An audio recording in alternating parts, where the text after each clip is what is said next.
জ্বর মুখে ঝাল ঝাল করে পাস্তা রান্না করলাম। আবারও চলে আসলাম ছোট্ট একটা মিনি ব্লগ নিয়ে, কারণ তোরা মিনি ব্লগগুলো দেখতে বেশ পছন্দ করো। এই তো কেন জানি না, ইদানিং পাস্তার মধ্যে বাদাম ভাজা না দিলে আমার একেবারেই ভালো লাগে না। তাই তো বাদামটা ভেজে নিয়েছি, আর অন্যদিকে পেঁয়াজ তার পাশাপাশি অনেক কিন্তু কাঁচা লঙ্কা আমি কেটে রেখে দিয়েছিলাম আর কি, কারণ এই জোরো মুখে ঝাল খেতে একটু বেশি ভালো লাগছে। তাই তো এখানে এই তো পাস্তাটা আমি বানিয়ে নিচ্ছি, আর আমার হাজব্যান্ড কিন্তু আজকে বাড়িতেই ছিল। তো যাই হোক, ডিম দিতে মনে ছিল না, তাই পাশেই ছোট্ট একটা কড়াইতে কিন্তু এখানে আমি ডিমটা ভাজা করে নিচ্ছি।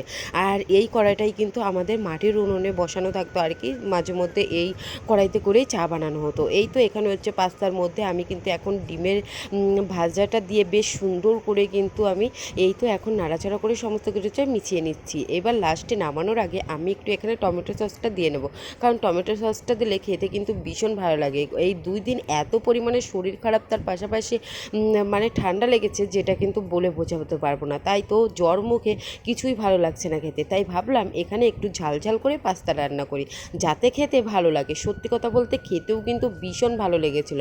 এই তো এখানে সোজা নিয়ে চলে আসলাম ঘরে, ঘরে এসেই বসে বসে খাওয়া দাওয়াটা সেরে নিলাম। কার কার আমার মতো পাস্তা পছন্দ একটু কমেন্ট করো।